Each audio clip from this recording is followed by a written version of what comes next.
GPON, the Abiodun and paramount ruler of the Yoruba and very quiet, Ojude, Abiodun.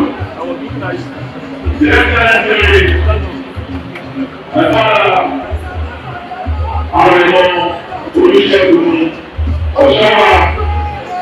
our leader and former governor of the state, Excellency, the President of the state, Mrs. Abiodun, Excellency, my deputy governor, Engineer, Webber, Salako, Ojude, and our major husband, Alaji, Ojude, the Excellency, the deputy governor of Ojude, Mr. Abiodun, today, representing His Excellency, the Executive Governor of Ojude, Turkey, Abiodun. The Honorable Minister of Arts, Culture, and Creative Economy, Barrister Anandu Musa Osawa, the Speaker of the Federal Assembly, Honorable Ojude Elebide. Having been to appreciate the organized, all members of the National Assembly that are here present, let me use the Deputy Senator representing Ojude, the Excellency Ojude, and the Board of Trustees to all the members of the National Assembly that are here this afternoon. I would particularly appreciate the Senator representing Ojude who has come to take also make a special occasion to the Sheriff of Alabi. The second development is not to follow Alabi and his wife. The other service is Akiri or Yosef, my chief of staff, Dr. Tony Bible, all members of the Ojude Executive Council are present, all as well members of the National Assembly Union, distinguished Dr. about the Board of Trustees, to all of you. I'm here to recognize our former Deputy Governor that I have present.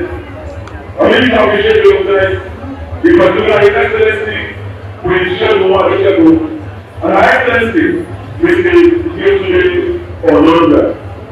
All members of the State House of Assembly, you are appreciated and recognized.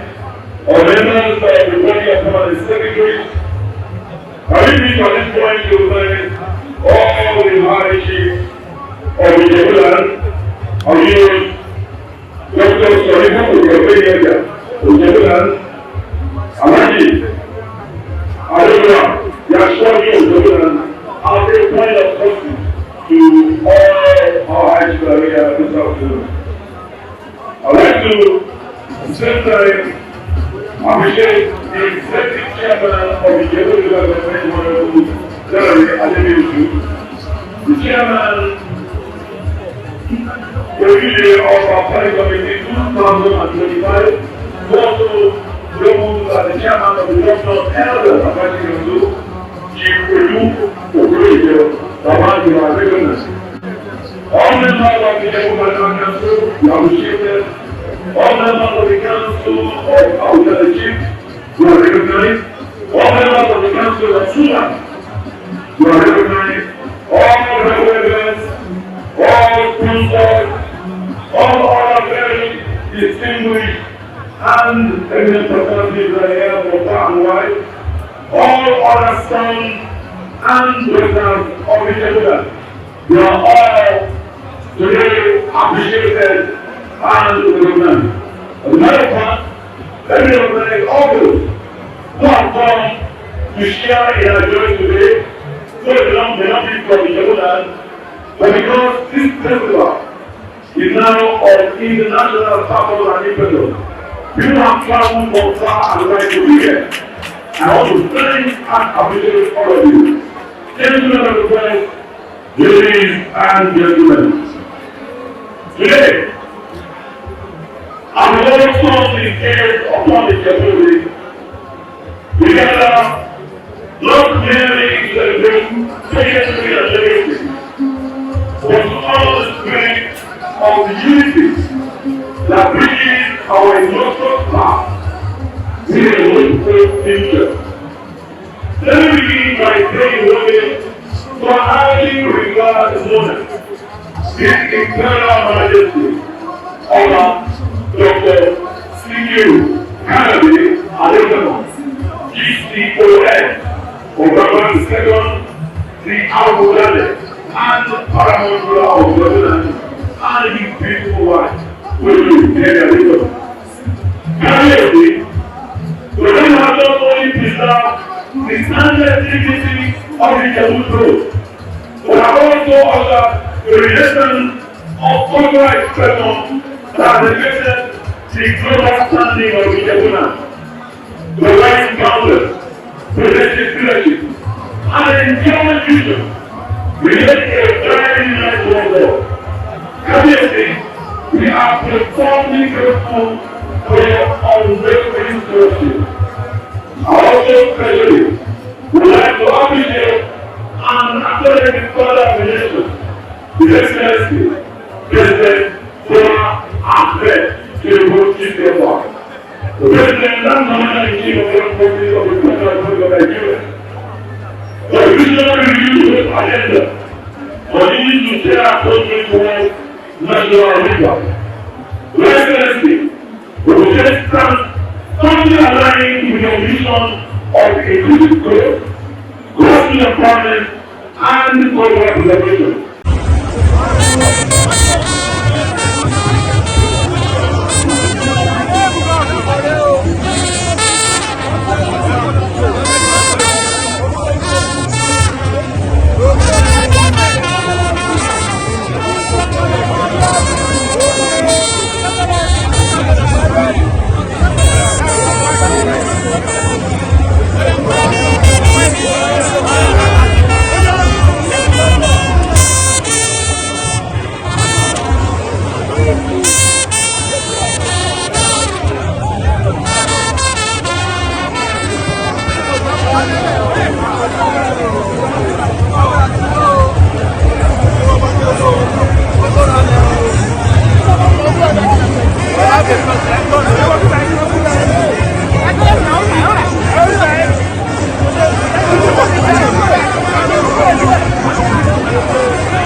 Here's a trick that not many people know about their phone. If you keep running out of storage on your phone, don't pay money to get more.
Yẹ bá ń gbọ́ pékélé pékélé.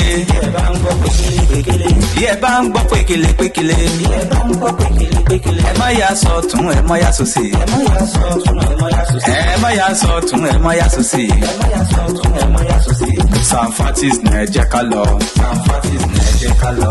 Sanfatis ní ẹ jẹ́ ká lọ. Sanfatis ní ẹ jẹ́ ká lọ. Ó yá o, ó yá o, ẹ bá wa dòwò pọ̀ kájọ ṣoríire. Ó yá o. Óyá o, ẹ bá wa dòwò pọ̀ kájọ ṣoríire. Óyá o, óyá o, ẹ bá wa dòwò pọ̀ kájọ ṣoríire. Óyá o, óyá o, ẹ bá wa dòwò pọ̀ kájọ ṣoríire. Nissan Fortis FM ọmọ alájẹ ni wá gbogbo ìran káràkátà tó ń ṣòwò gbogbo fílílẹ̀ yìí tà ní tàbílẹ̀ oúnjẹ aṣọ tàbí ìwé ewébẹ̀ ẹran kódà bó jẹ́ pọ̀nmọ́ ẹ kàn sí wa Nissan Fortis FM lónìí lágbọ́n tẹ̀ ń tàn fàyè gbọ́ ẹ̀kúnrẹ́rẹ́ àlàyé síwájú sí i ẹ pè tàbí kẹ́ WhatsApp +447-946-212-160 Nissan Fortis FM òkè láyé tí wá.